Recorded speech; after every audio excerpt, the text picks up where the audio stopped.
Commonwealth Games 2026. England to face Australia in bronze medal match. Published England netballer Eleanor Cardwell insists there is still so much juice left in the tank to fight for Commonwealth Games bronze after missing out on a place in the final with defeat by New Zealand.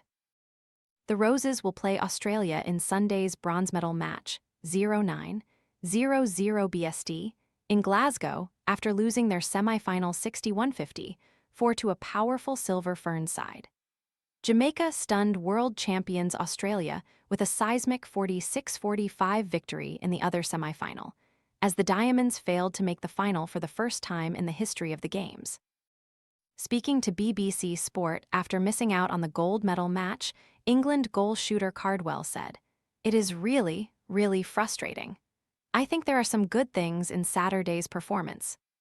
Then I found Lulu Talks tea and everything shifted. Once I started drinking it, my mornings were ruined in the sense that they'd never be the same again. I began waking up feeling rested and energized, something I hadn't experienced in years. My new routine?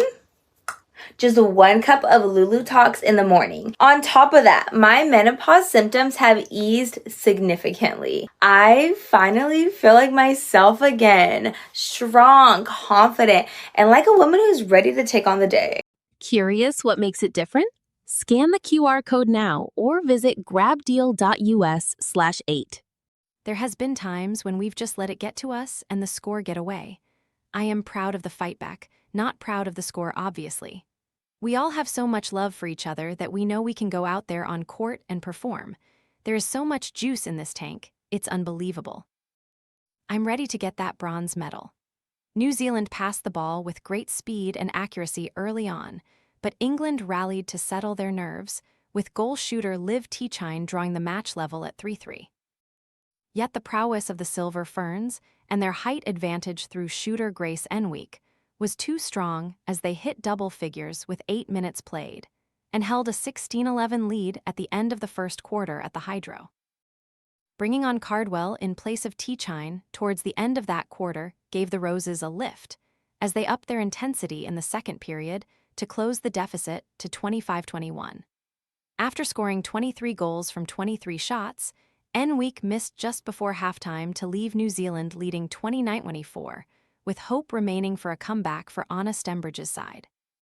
England had moments of great defensive pressure, but were not as consistent at turning possession into goals, allowing the Silver Ferns to stretch the gap to 9 points with 15 minutes left to play. The damage was done by the time the Roses fought to close the gap to 7 at the finish, and they will now need to lift themselves for Sunday's bronze medal match.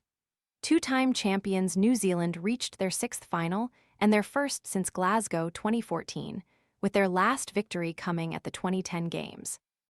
Full credit to New Zealand, I feel like they were absolutely amazing today, and we were nowhere near our best, England captain Fran Williams told BBC Sport. "We have got to get around each other, not go isolated now and think and dwell too much on that last game because we've got a win to get.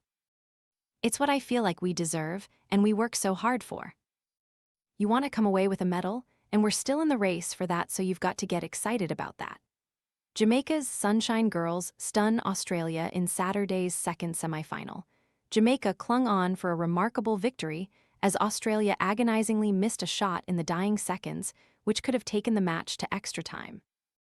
In a repeat of the 2022 gold medal match, which Australia won by just 4 points, Jamaica's Sunshine Girls played with incredible confidence, floating the ball around the court to lead 13-10 at the end of the first quarter. Australia looked rattled and struggled to find their rhythm, with Shamara Sterling-Humphrey and Latanya Wilson defending resolutely to keep hold of their narrow lead with a score of 23-21 at halftime. Jamaica shooter Romelda Aiken-George contributed 20 goals as her side held firm with the match on a knife edge at 31-28, but a thrilling third quarter saw both sides intercept brilliantly as the Diamonds fought to draw level at 35-35. With the Sunshine Girls having invested so much energy in the match, it was starting to look like Australia's experience could pull them across the finish line. But the crowd roared behind the underdogs, who pulled 44-40 clear with 5 minutes left. Jamaica's impact players were bellowing from the sidelines in tense final moments, and the last say fell to substitute Australia attacker Sophie Dwyer, who sent a penalty shot wide. Sasha Henry's team, who have won medals at the last 3 Commonwealth Games, held on to beat the Diamonds for just the second time in 9 attempts in the competition's history.